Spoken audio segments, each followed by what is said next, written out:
रात भर सलोनी ने ये सोचने में बिताई कि सुबह कैसे भेड़ों को ले जाया जाए बिना पकड़े जाने के। सुबह होने से पहले ही सलोनी उठ गई। अमीर औरत के महल में सभी नौकर दावत की तैयारी में लगे हुए थे। उसे मौका मिल गया। सलोनी धीरे से भेड़ों के पास जाती है। मैंने एक बहुत अच्छा प्लान बनाया है। आज तुम लोग आजाद हो जाओगे। बस मैं जैसा जैसा कहती हूँ वैसे वैसे करते जाना। क्या तुम सच कह रही हो? क्या हम अपनी रानियों के पास जाएंगे? पर कैसे? मैं अमीर औरत से कहूंगी कि तुम लोग घास नहीं खा रहे, इसीलिए जंगल ले जाना पड़ेगा। फिर वहां से हम लोग भाग जाएंगे। उसके बाद मैं तुम्हें अपनी पत्नियों के पास लेकर जाऊंगी। बस तुम लोग कोई गड़बड़ मत कर देना। पर लेकिन अगर उसने मना कर दिया तो फिर हम अपनी पत्नियों के पास नहीं जा पाएंगे क्या? वो हमारे बच्चों की माँ बनने वाली है, पता नहीं उनकी हालत कैसी होगी। तुम लोग फिक्र मत करो, तब मुझे कोई और चाल चलनी पड़ेगी। लेकिन मैंने ठान कर रखा है कि मैं तुम्हारी गर्भवती फूल परियों के पास तुम लोगों को ले जाकर रहूंगी। उसकी बाद सलोनी उस अमीर औरत के पास गई और कहा, मेम साहब, ये भेड़ यहाँ का घास नहीं खा रहे। अगर ये भूखे रहे तो कल के दावत के लिए कमजोर हो जाएंगे। मैं इन्हें थोड़ी देर के लिए जंगल ले जा सकती हूँ। मैंने देखा है वहाँ पर बहुत ही ज्यादा हरी भरी घास है, जिसे खाकर ये मोटे ताजे हो जाएंगे, जिससे आपको कल दावत में बहुत ज्यादा फायदा मिलेगा।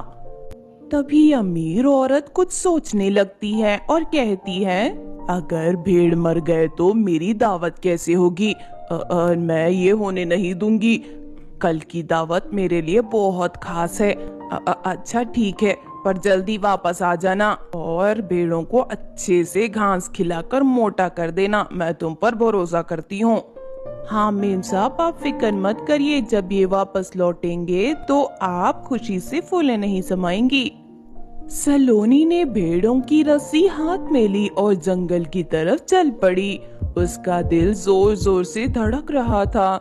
जैसे वो महल से दूर पहुंची, उसने जोर से बोला, हम सब बच गए, चलो भागो यहाँ से। तीनों भेड़ दौड़ पड़े। सलोनी भी उनके साथ भाग रही थी। पीछे से अमीर औरत की एक पड़ोसन ने ये सब देख लिया। अरे अरे, ये भेड़ तो कल की दावत की है। ये लड़की भेड़ को लेकर भाग रही है। मुझे जाकर सुलोचना को बताना होगा। और तेज, जल्दी जल्दी भागो। हमें जल्द से जल्द उस झोपड़ी के पास पहुंचना होगा। अमीर औरत को भेड़ और सलोनी के बारे में जैसे ही पता चला, वो गुस्से से लाल हो गई। मुझसे भेड़ छुड़ाकर भाग गई। इस लड़की को तो मैं सबक सिखा कर रहूंगी। मैं उसे जिंदा नहीं छोड़ूंगी। चलो लड़को, डंडे उठा लो और मेरे साथ चलो। अमीर औरत दो आदमियों को लेकर सलोनी के पीछे भागी। सलोनी भेड़ों के साथ दौड़ती दौड़ती जंगल के उस कोने में पहुंची जहां वो झोपड़ी थी और उसके अंदर फूल परियां बंधी हुई थी।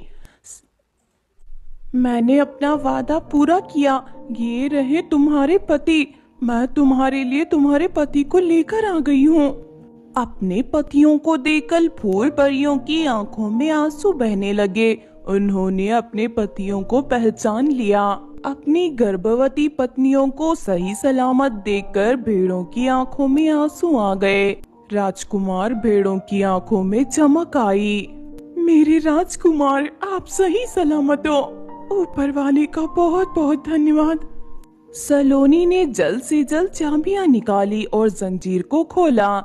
जैसे ही चाबी से जंजीर खुली, तीनों फूल परियों ने अपने पतियों को गले लगा लिया। मेरे राजकुमार, आपसे दूर रहना मतलब जिंदगी खत्म। हम फूल परियां आपके बिना कुछ नहीं हैं। अब बस आप लोग हमें आपकी असली रूप में चाहिए। इतने में अमीर औरत के दो आदमी वहाँ पहुँच गए।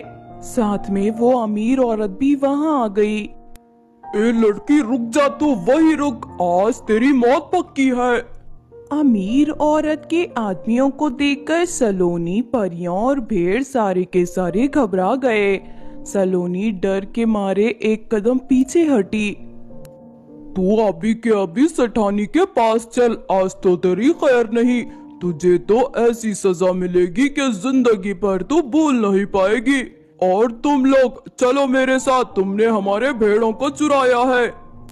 तभी आसमान में एक चमक आई और रानी परी प्रकट हो गई। रानी परी को देखकर फूल परियां बहुत खुश हुई और साथ में उनके भेड़ राजकुमार भी खुश हो गए। फूल परियों को देखकर रानी परी ने गहरी सांस ली। ठहर जाओ तुम लोग, वरना तुम लोगों की खैर नहीं अगर उन्हें नुकसान पहुंचाया तो। रानी परी का गुस्सा देखकर अमीर औरत के आदमी झट से रुक गए। रानी परी ने एक जादू की छड़ी घुमाई और दोनों आदमियों को जोर जोर से बिजली के झटके दिए। बिजली के झटके खाकर उन आदमियों की चीखें निकल गई। बहुत ज्यादा दर्द हो रहा है, अरे छोड़ो हमें, अरे अरे छोड़ दो, सेठानी जी बचा लीजिए।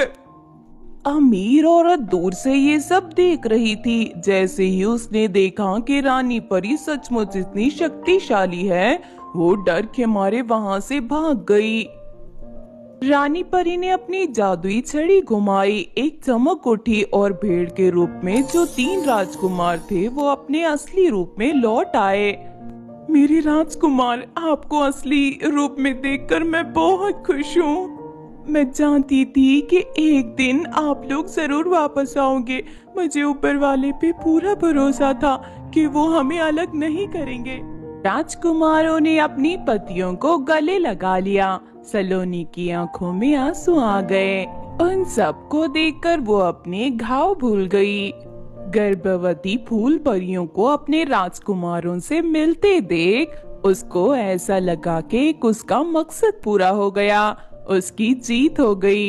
ये सब देखकर कितना अच्छा लग रहा है, पर मेरी सौतेली माँ आज भी मुझे बहुत दुख देती है। पर कोई बात नहीं, आप सब खुश रहिएगा। आज से आपको आपकी सौतेली माँ से छुटकारा मिल जाएगा। कम से कम इस जिंदगी में मैं किसी के काम तो आई, किसी की खुशी की वजह तो बन पाई। सभी फूल परियों ने सलोनी का धन्यवाद किया। सलोनी को देखकर रानी परी मुस्कुराते हुए बोली, सलोनी, तुमने बहुत बड़ा पुण्य का काम किया है। तुमने अपनी हिम्मत और समझदारी से 3 गर्भवती परियों को उनके पति से मिलवाया है। ये हमारे परिदेश की 3 फूल परियां हैं। इनके बिना तो हमारा पूरा परिदेश सूना हो जाता। इनको बचाकर तुमने हमारे परिदेश को बचा लिया है, परिदेश की खूबसूरती को बचाया है।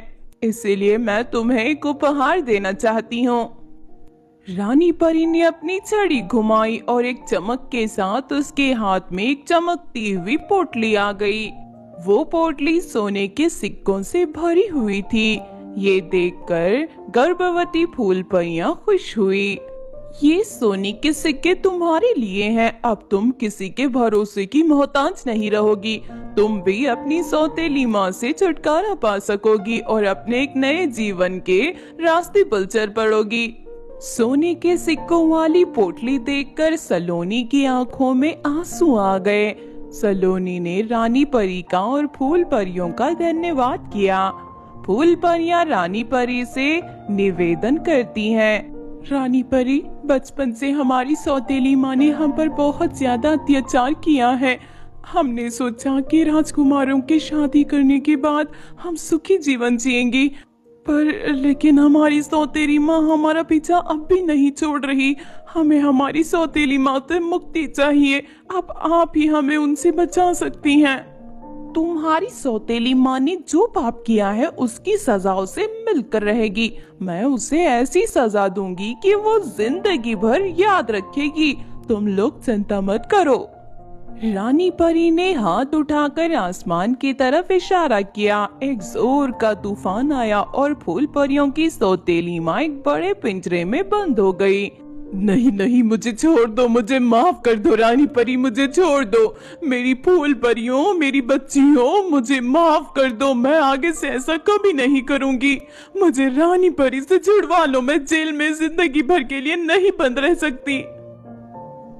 तुमने अपनी ही बेटियों के साथ अन्याय किया। तुम्हें इसकी सजा मिलेगी। अब तुम्हें परिदेश की जेल में डाल दिया जाएगा, वो भी हमेशा के लिए, मरते दम तक। सौतेली माँ चीख रही थी, पर उसे रानी परी ने अपने जादुई दुनिया की जेल में भेज दिया। सलोनी ने सोने के सिक्के उठाए और अपनी सौतेली माँ के घर चली गई। जब सौतेली माँ ने देखा कि सलोनी के पास इतने सारे सोने के सिक्के हैं तो उसका चेहरा लाल हो गया। सोने के सिक्के? तेरे पास इतने सारे सोने के सिक्के कहाँ से आए? तू कहाँ से लाई है? ये सोने के सिक्के मेरे एक नेक काम का इनाम है, क्योंकि मैं एक नेक काम कर कर आई हूँ। तेरे नेक काम का फल अब मुझे चाहिए। ला, मुझे ये सोने के सिक्के दे दे। अब मैं तुम्हारे घर पर नहीं रहूंगी। ये सिक्के मुझे रानी परी ने दिए हैं। अगर तुमने मुझे सताने की कोशिश की तो मैं रानी परी से कहलवा कर तुम्हें जोर के बिजली के झटके लगवाऊंगी। माँ, मुझसे दूर रहो। बिजली के झटके की बात सुनकर सौतेली माँ दूर हट गई। सलोनी ने अपना सारा सामान उठाया और वहाँ से निकल गई।